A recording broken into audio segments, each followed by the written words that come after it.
الحمد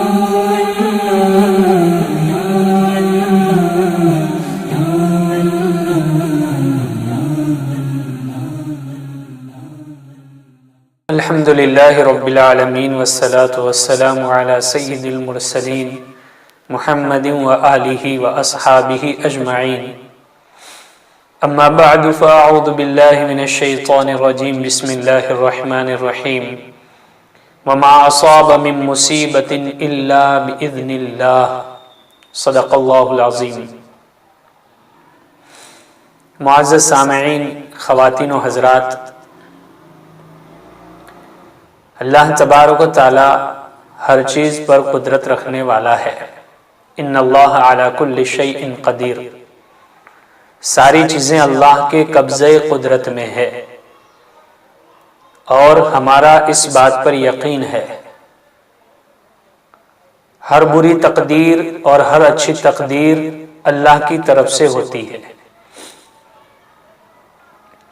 تکالیفیں، پریشانیاں، حالات و مشکلات اللہ کی اجازت کے بغیر نہیں آ سکتے۔ لوگ پریشانیوں سے لاچار ہو کر، مجبور ہو کر ایسے کام کرنے لگتے ہیں جو شرکیہ ہوتے ہیں۔ آج نیٹ پر ساری چیزیں مل جاتی ہے،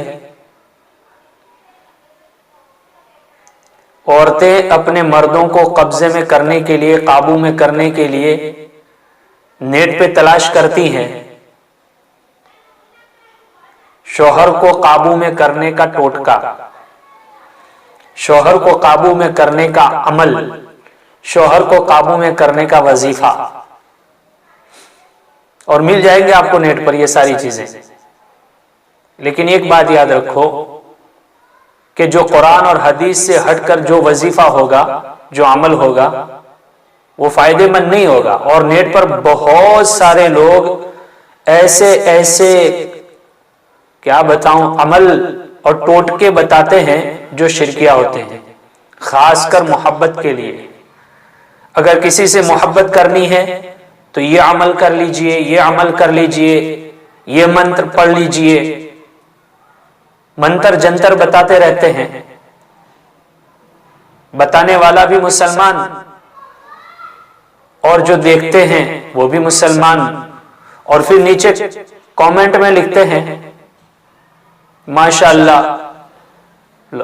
شرکیہ الفاظ استعمال ہو رہے ہیں، بتانے والا شرکیہ الفاظ بتا رہا ہے، منتر جنتر بتا رہا ہے، اور لوگ اسے دیکھ کر کے ماشاءاللہ کہتے ہیں۔ اس لیے اگر ایمان مضبوط نہیں ہوگا تو ہم شرکیہ کاموں میں مبتلا ہو جائیں گے۔ اس لیے جو کچھ بھی ہوتا ہے وہ اللہ کی طرف سے ہوتا ہے۔ وَمَا أَصَابَ مِن مُّصِيبَةٍ إِلَّا بِإِذْنِ اللَّهِ، اللہ کی اجازت کے بغیر کسی کو کوئی تکلیف پہنچ ہی نہیں سکتی۔ ہمارا اللہ کی ذات پر بھروسہ ہو، اور اگر خدا نہ خواستہ کوئی حالات، کوئی پریشانی آ گئی تو پھر ہمیں کیا کرنا چاہیے؟ اس کے مطابق ہمیں علم حاصل کرنا چاہیے۔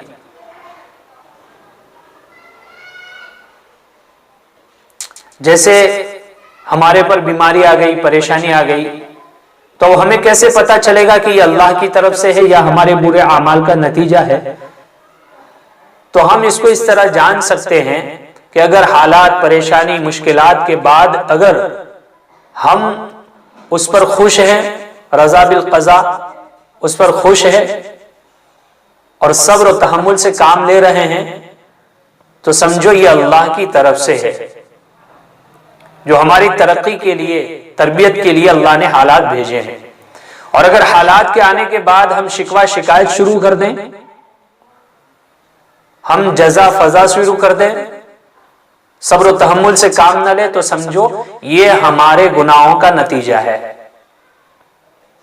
اس لیے اگر حالات، پریشانی آ جائے تو صبر و تحمل سے کام لے، اور کوئی کام نہیں بن رہا ہے، کام بگڑ رہے ہیں، تو اس کا حل قرآن و حدیث کے ذریعے تلاش کریں۔ کسی عالم باعمل سے پوچھے، سنت کی اقتداء کرنے والے حضرات سے پوچھیں، وہ آپ کو صحیح رہبری کریں گے اور صحیح عمل بتائیں گے۔ آج میں ایک وظیفہ بتا رہا ہوں، یہ حدیث میں بھی ہے، ابو داؤد میں یہ روایت ہے، بہت آسان وظیفہ ہے۔ کوئی کام نہیں بن رہا ہے، بگڑ رہے ہیں کام ادھورا ہے، پورا نہیں ہوتا، کوئی ڈیل ہوتی ہے، سب طے ہو جاتا ہے اور پھر ڈیل کینسل ہو جاتی ہے، رشتہ آتا ہے، سب بات چیت ہو جاتی ہے، رشتہ بعد میں کینسل ہو جاتا ہے، نہ کہہ دیتے ہیں لوگ۔ تو یہ وظیفہ اور یہ دعا جو بتا رہا ہوں اس کا اہتمام کریں، انشاءاللہ اس سے فائدہ ہوگا۔ مختصر سا وظیفہ ہے، فجر میں اور شام میں، یعنی صبح شام 7 مرتبہ یہ دعا پڑھنی ہے، انشاءاللہ بڑا فائدہ ہوگا۔ اٹکے ہوئے کام پورے ہو جائیں گے، ادھورے کام پورے ہو جائیں گے اور کام انشاءاللہ بآسانی ہونے لگیں گے۔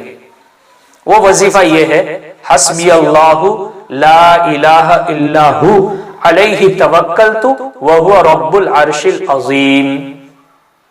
حسبی اللہ لا الہ الا ہو علیہ توکلت وہو رب العرش العظیم۔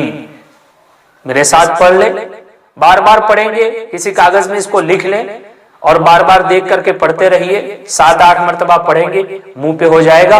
اور پھر اپنا معمول بنا لیجئے، صبح میں اس کو 7 مرتبہ پڑھ لیجئے فجر کی نماز کے بعد، اور مغرب کی نماز کے بعد اس کو پڑھ لیجئے۔ حسبی اللہ لا الہ الا ہو علیہ توکلت وہو رب العرش العظیم، انشاءاللہ بڑا فائدہ ہوگا۔